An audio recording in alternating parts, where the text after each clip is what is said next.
فاسألوا أهل الذكر إن كنتم لا تعلمون.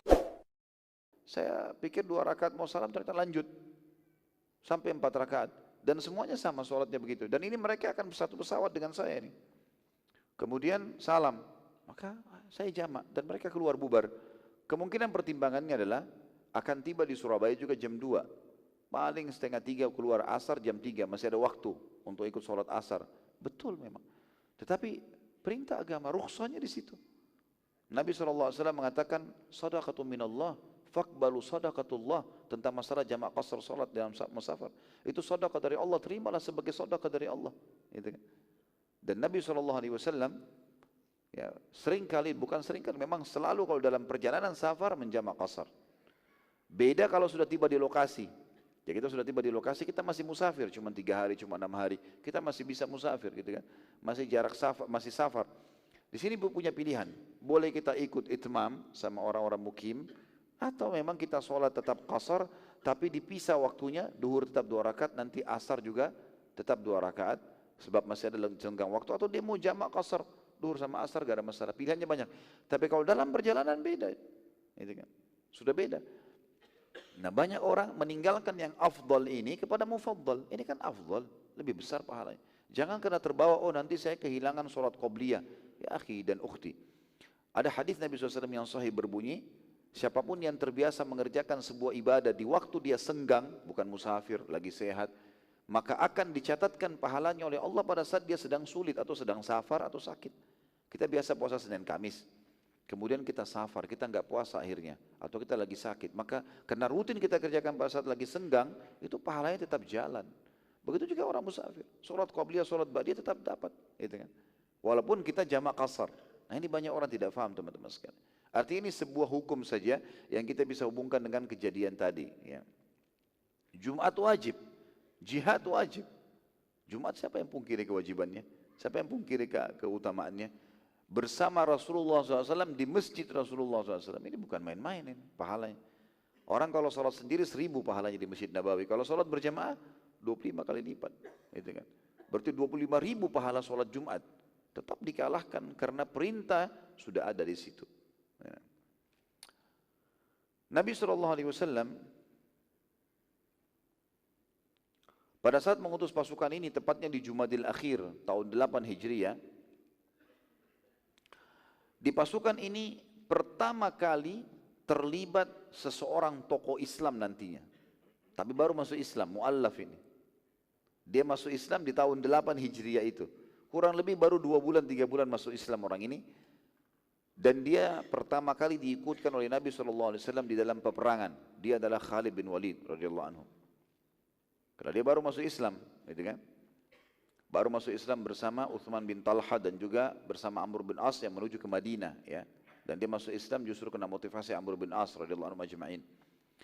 Khalid bin Walid ini subhanallah, Allah subhanahu wa ta'ala menjadikan kemenangan kaum muslimin dan agamanya di tangan Khalid ini radhiyallahu anhu. Punya luar biasa kiprah dan strategi perang yang luar biasa. Padahal tadinya cuma penduduk Mekah, tapi ternyata potensi yang ada pada manusia teman-teman sekalian tidak melihat wilayahnya.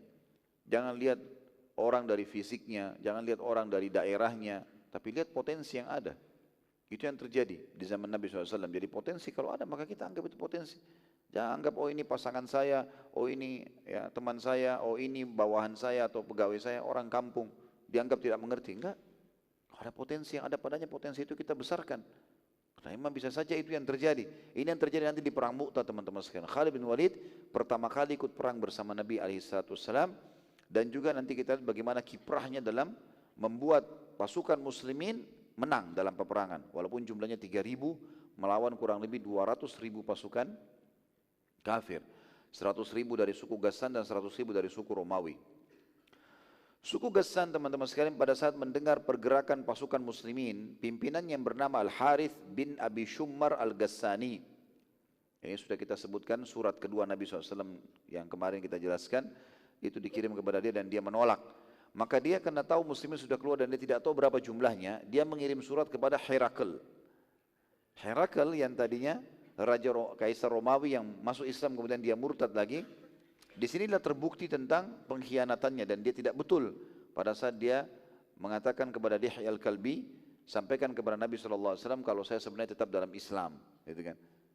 Ini tidak bohong, ini bohong, terbukti pada saat ini. Dan juga nanti kita lihat pada saat perang Tabuk nanti. Dan Nabi SAW akan menyerang wilayahnya Herakl ini. Maka pada saat itu pun suratnya Al-Harith kepada Herakl, kita berkoalisi, kita bersekutu dan maka berkoalisilah dalam melawan muslimin.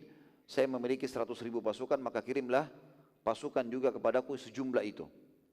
Maka Herakl pun membalas surat tersebut mengatakan iya, maka dia pun mengutus 100.000 pasukan untuk memerangi Nabi alaihi salatu atau pasukan Nabi alaihi salatu wassalam.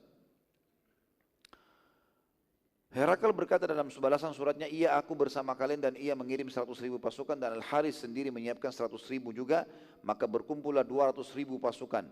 Di antara mereka 50.000 pasukan berkuda yang akan menghadapi muslimin yang hanya berjumlah 3.000 orang saja. 3.000 melawan 200.000 teman-teman. Ya, nggak nyambung sama sekali. 20.000 orang saja, kalau 20.000 itu berarti baru 10% jumlah pasukan. Ini 3.000 lawan 200.000. Ya. Ini luar biasa. Ya. Sama dengan jumlah 3 orang melawan ya, sekitar 1.000 orang, 3.000 orang.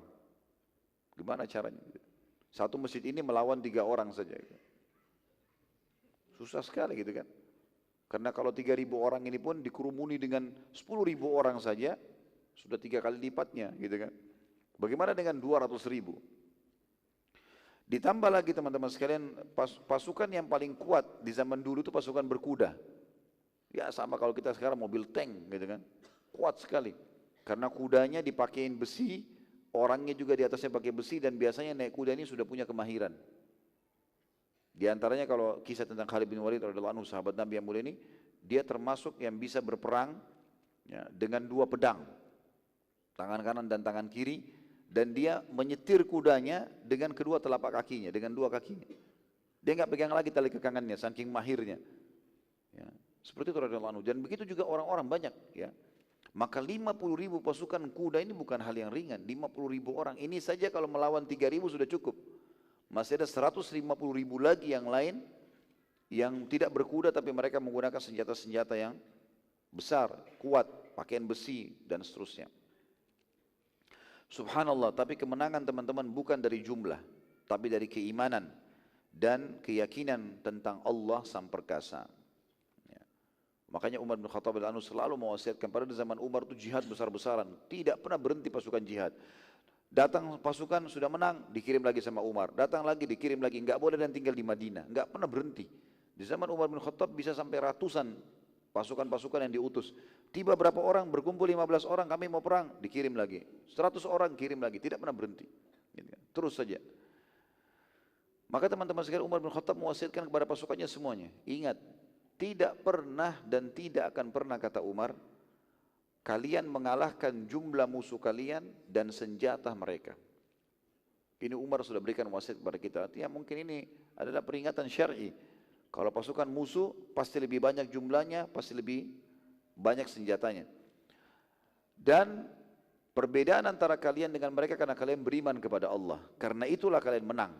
Mereka kufur, mereka bermaksiat. Kalau kalian bermaksiat kepada Allah, 1 orang saja dari prajurit di pasukan ini bermaksiat kepada Allah, sudah cukup posisi kalian sama dengan mereka. Artinya berdosa dan berdosa, gitu kan? Maka tentu saja mereka akan mengalahkan kalian karena mereka punya senjata dan mereka punya jumlah lebih besar. Tapi kalau kalian bertakwa, senjata dan jumlah mereka tidak ada fungsinya. Itu kekuatan muslimin di situ. Al-Harith pada saat itu sempat mengutus adiknya bernama Sadus untuk memata-matai muslimin. Sadus ini jalan dengan beberapa orang temani dia, memantau, melihat mana pasukan muslim, mau tahu jumlahnya segala macam. Zaid ibn Haritha, pemimpin muslimin, sempat melihat Sadus lalu menangkapnya dan membunuh Sadus. Serta semua yang bernama Sadus juga terbunuh, tapi tidak disebutkan berapa jumlahnya, agar mereka tidak berhasil membawa informasi jumlah muslimin kepada pasukan musuh. Kejadian ini makin menambah semangat suku Ghassan dan Romawi untuk memerangi muslimin. Kenapa mata-matanya dibunuh? Apalagi ini adik kandungnya Al-Harith, Sadus yang terbunuh ini.